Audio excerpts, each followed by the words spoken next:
Hello folks, well today we're going to be clearing out, prepping, I'll be having a nice cup of stinging nettle tea, and also we're going to be doing the basics of composting, simple composting, which is what we do down here on the Little Farmer's Farm.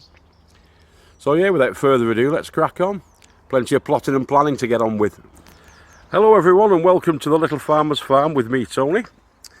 Now on today's episode what we're going to be doing is we're going to be sorting this cage out behind me.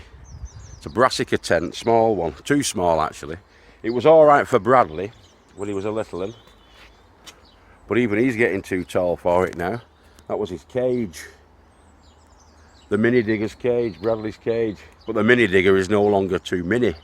He can't actually fit and walk around in it. He has to stoop, and I certainly have to crawl on my hands and knees. So the problem with that now, although it looks quite cool, it's getting badly damaged, and also it needs to be about half as big again. It needs to be tall enough for me to walk in, so it needs to be above 6 feet in height for me to walk in there, and it also needs to be expanded. So we're going to expand this by at least a couple of feet, so then it'll be 8 feet by 6 feet high, and hopefully around about 16 feet long, and it'll be similar to these tents that Mick's got across from us. Yeah, so it'll not be quite as big as that one, but it'll be more similar to that. That's made with recycled trampoline frames, that. As you can see there, it's half of the hoop. On the round trampolines, it's half of the hoop. So for that one, you would have needed 1.5 trampolines, if you like. For some of the bigger ones, these are sort of 10 footers, 10 or 12 footers really, these ones that Mick's got. You've got the 2 trampolines that you've broken down, half a circle or half the hoop for each one of those sections that you can see there, and then straight bars running down, and it creates your tunnel. These are brassica tunnels to keep the birds off and to keep the cabbage white butterflies off your crops. Those tents are there for that purpose. Okay, we're going to have a similar one, not quite as big, but it's going to come out to about here. All these blocks will be gone, but there'll be a 2-foot gap. That's a 4-foot gap there, so it's going to come out by 2 foot, and there'll be another 2-foot gap so I can get the wheelbarrow up and down. These blocks are going to be gone. They're going to be making beds with these cinder blocks, and then that's going to be a tent 8 foot wide by, well, if we keep it to the same dimensions that it is now, the sort of same length that it is now, that's going to be 12 feet by 8 feet by 6 feet high, so I can walk around in it. I can get inside it. It'll be a small walkway in between, probably 1 plank thicker than that, so it'll be about 18 inches wide, the walkway, going 3/4 of the length up it, and then it'll be like a sort of U-shaped growing area inside it. But I've got to get that sorted out, so that's what I'm going to be doing today. I'm going to be dismantling it, and I'm going to be getting all the weeds out of it and all the remaining kale out of it. So we're going to be doing some composting today, and I'm going to be dismantling that, so wish me luck. See you in a bit. So yeah, that's been de-skinned now. I've taken the hoops off and put them over there, the tubes, and I've just moved that there, so I've just dug it out actually. I buried it down about 2 feet into the soil, and that's what the tubes go over. So it's just a thinner piece of metal tubing that you slide those over, you slide the big tubes over. But I'm going to use that red, see that red tube in there, I think that's about 2 inches or something like that in diameter. So that's going to be better. I think they're about 28mm them, and I think those are 40mm or 45mm. I don't know. I've got some red tube that somebody gave me, and I'm going to be using that to make it, and it's going to go all the way. I've not got my saw with me. I would have put one on the end bit there, because that's 8 feet now, and I'm hoping it's going to go up to about 6 feet in height, a good 6 feet, so I can get in and out of it. I'm 5'10". That central gangway there is coming out, and I'm going to drop in at a lower level. Some of the flags that we've got, oh, I can't see them from here. Actually, there they are down there. The flags, the paving slabs are going to go down instead, and I'm going to reuse that wood to extend and bring it out here. I can't really dismantle that timber, so I'm going to use that and keep that inside as a separate bed inside the bed, if you like, and bring it out 2 feet that way and bring it along here, and then we'll get the size that we want. But yeah, I'm going to use the flags down the central part there. This end bit, the last couple of feet, 2 or 3 feet, we're going to leave that without the gangway on and just have it as a big U-shaped growing space. Yeah, but looking at these kales here, some of this kale can be eaten. It started going to flower now, can you see? But these fresh tips at the end, I'm going to harvest them today and take them away for to have with our dinner tonight. Nothing wrong with it. There's a bag of lovely fresh organic kale in there, guys. Nothing wrong with it. Beautiful. Needs a bit of a wash, a bit of a rinse, that's about it.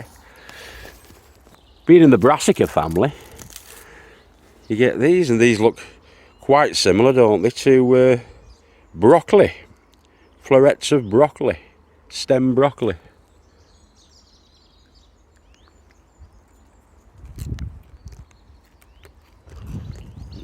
And they taste lovely. Nothing wrong with them. In fact, I think I might have a nice nettle tea with all our stinging nettles that we've got here. I'm going to make a nettle tea. But yeah, they turn into florets like that. Perfectly edible. Quite sweet, actually. Lovely. Yeah, these are the growing tips of the nettles.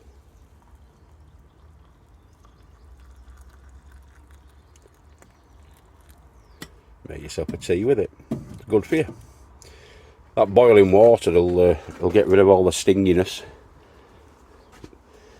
the acid that's in it. And we'll just let that steep now for about 10 minutes, let it cool off. Put a bit of sugar with it. Happy days. Nice, good for you.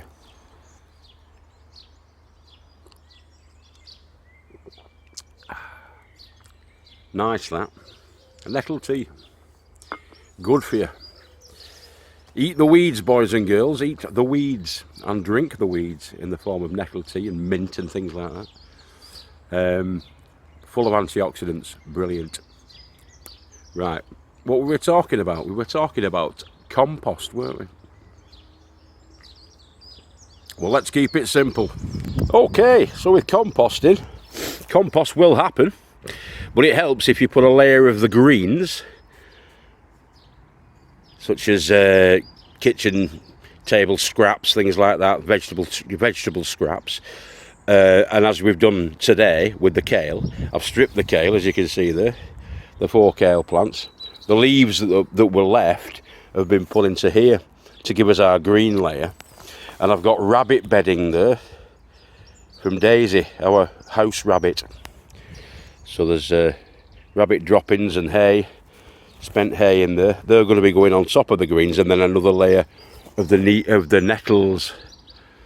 Now you're all right using the weeds as long as they haven't gone to seed or started to go to seed, because you'll get the seeds in the mix then. If they've not got the seeds, they've not gone to seeds, they've not flowered, then you won't get the seeds. So the vegetable matter from the weeds can be used in your compost bin, provided you've not got seed or flowers in it.